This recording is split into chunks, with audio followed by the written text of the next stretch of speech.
A major theme presented in the literature is the idea that Aboriginal education is being left behind due to the reluctance of teachers to engage in teaching multicultural topics.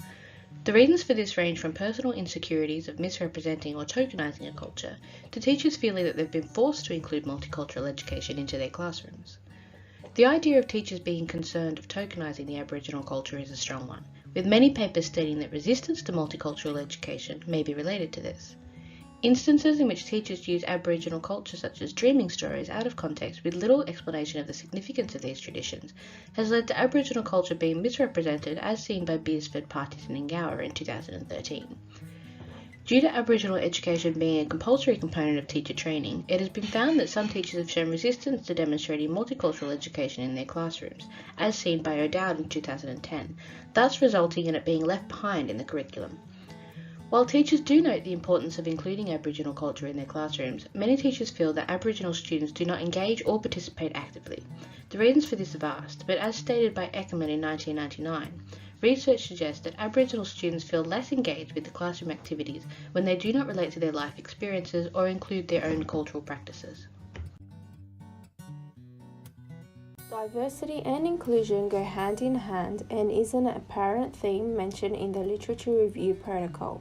The following question, how does the inclusion of multicultural education impact student engagement, assisted in the research? Through the interviews that was conducted, various answers were provided by anonymous people, which assisted in gathering results. Through these results, the following approaches were gathered. Teachers and parents are the primary role models that encourage students to be culturally aware and alert. Multicultural classrooms need to be fostered according to what best suits the students' learning needs. This can be either through game-based learning or theoretical learning that takes place within the classroom setting. Students should also be able to reflect a sense of belonging, as their inclusion is crucial for the cultural diversity to belong. Furthermore, teachers need to design a learning program that is suitable by being critical and creative thinkers when planning. Leadership is the capacity to translate vision into reality. Therefore, through this, a teacher holds the important responsibility to design suitable learning programs which could be incorporated into their lesson plans, as it is fundamental and will assist all students. Scenarios are a great resource in displaying issues and will bring up a discussion topic. A teacher who encourages and creates positive learning goals is featured as one of the most outstanding results. Cultural responsive pedagogies refers to student-centered teaching pedagogies, in which help students to have a sense of belonging by identifying the unique cultural strengths of each student and eventually promote students' academic achievements and mental health. In more detail, aspects need to be dealt in cultural responsive pedagogies, which are institutional, personal, and instructional dimensions. That is to say, cross-cultural learning environments needs a cooperation among schools and community policies, teachers, teaching models, and practical implementations. Nevertheless, when we focus on current educational environment, the results are always disappointed, for most teachers choose to behave cultural blindness, or even label students according to their cultural backgrounds. Teachers always feel difficult to discuss race differences and cultural diversity. Under these situations, they feel that they dare to find some conflict about race and culture, and eventually are more likely to behave color blindness and cultural blindness.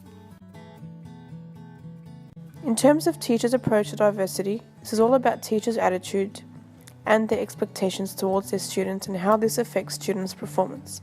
In relation to their different pedagogical practice, I explained the student-centered approach and social constructive theory as being the most important part of constructing a multicultural classroom. Community involvement was also mentioned, whereby having parents and children being involved in cultural events such as Multicultural Day, where they get to know other cultures and people from diverse backgrounds. This increases respect, acknowledgement, and trust within their community.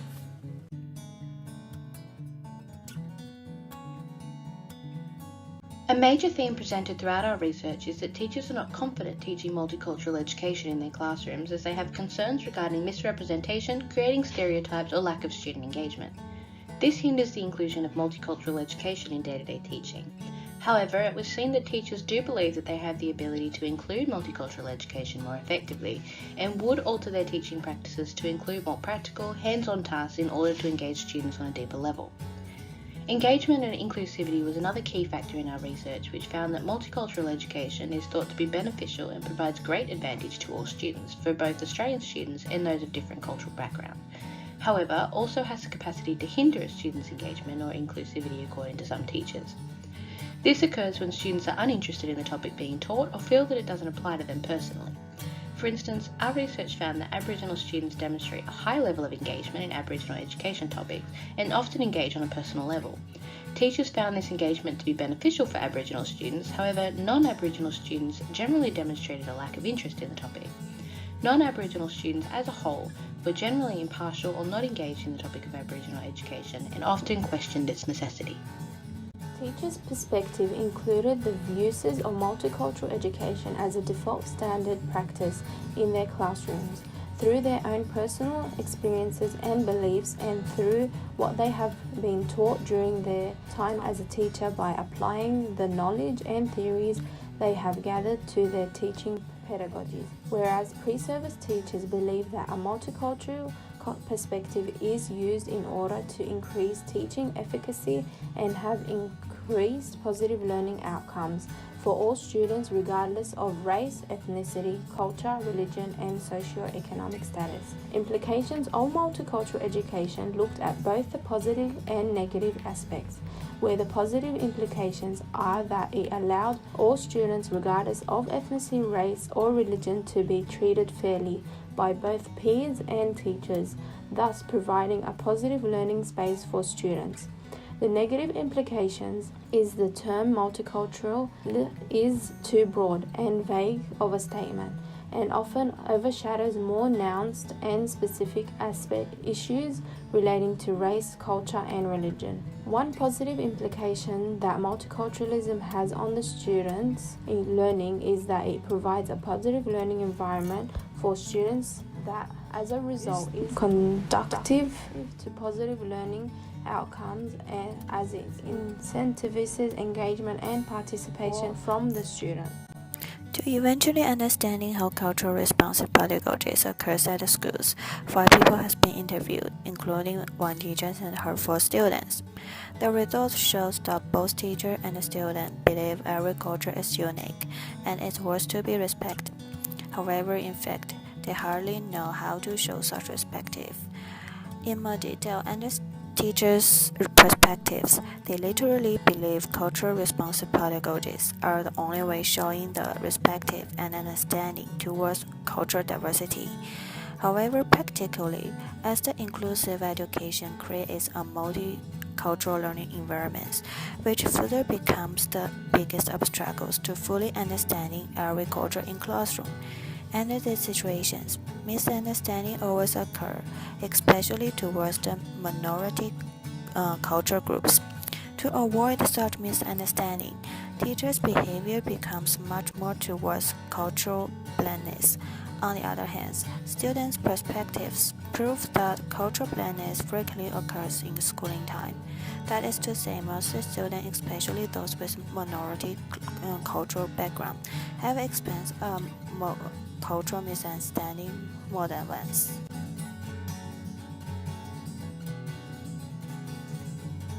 In summary, teachers were asked about their approach in teaching within the classroom and how to produce an inclusive environment. It was evident that the majority of the teachers carry out a child-centered approach whereby they have children carry out their activities in groups, have them decide on the activities they want to do and implement role play.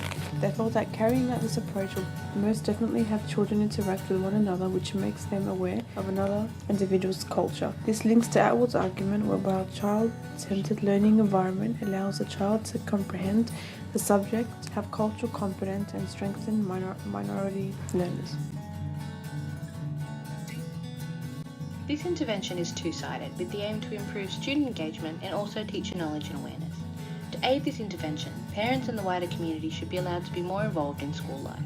Multicultural education should be promoted through the inclusion of practical experiences and field trips to promote hands-on learning and engagement. Since an identified problem in our research was the confidence and knowledge of teachers, stronger emphasis should be placed on informing teachers of content regarding multicultural education and ensuring that they feel comfortable and confident teaching these topics. A teacher should be properly equipped for handling multiculturalism and themes relating to it in class through teacher training programs, awareness programs, school guidelines, government policies, and current published literature regarding multiculturalism. We also believe that incorporating ICT into classrooms can better enhance the overall teaching and learning experience of the classroom level, not just for multiculturalism, as it provides ease and access to resources outside of the traditional forms of information such as textbooks. Teachers lack awareness regarding multiculturalism and just have a basic understanding regarding multiculturalism, i.e. having a black and white perspective regarding cultures and religion, when there should be a more nuanced and thorough understanding of multiculturalism, such as recognizing and accepting people's culture. Therefore, awareness programs should be implemented to train teachers on being more aware and better equipped in handling issues regarding race and culture. Based on the findings of this research task, we propose the above intervention in order to achieve higher classroom engagement and teacher confidence in the classroom. Therefore, our follow-up research task will aim to answer the question, to what extent is multicultural education influenced by student engagement and teacher confidence? To answer this question, we propose implementing the given intervention and assessing its effectiveness through follow-up research. Teachers will be asked to implement these changes in their classrooms and their teaching practice for a period of 4 weeks, after which researchers will conduct a follow-up survey or observation to assess its effectiveness. Ethical standards require that researchers should not put participants in a situation where they might be at risk of harm as a result of their participation. Harm can be defined as both physical and psychological.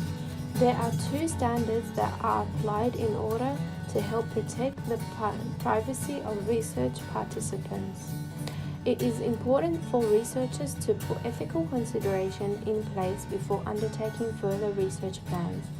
These involve consent forms for all participants, including parental consent for participants under the age of 18. Consent should be informed by students and teachers, where they must be aware of the participants in the study. Participants will have the ability to withdraw at any time, as well as respecting for anonymity and confidentiality of all participation in the research. All information and research results should be disclosed to treating participants only in accordance with the consent given for the research. Finally, it is important to be aware of not to harm participants, as it can account for potential harm. Therefore, participants need to make efforts to minimize it. We propose to collect data using surveys of both teachers and students to gain an understanding of the benefits of the intervention. Observations of classroom learning activities may also be used to assess intervention effectiveness. Since we wish to measure how well the intervention is working in a given setting, we would need to use the same participants. We would ask students and teachers to resit the given survey after an allotted period of time to gain a better understanding of the effectiveness. The questions posed would include some of which they may have already answered to assess how the answers have changed, and also qualitative questions which ask the participant to describe the change in teacher confidence and engagement levels. This data would be analysed qualitatively through coding of predominant themes to assess if the engagement and confidence of students and teachers has made an improvement.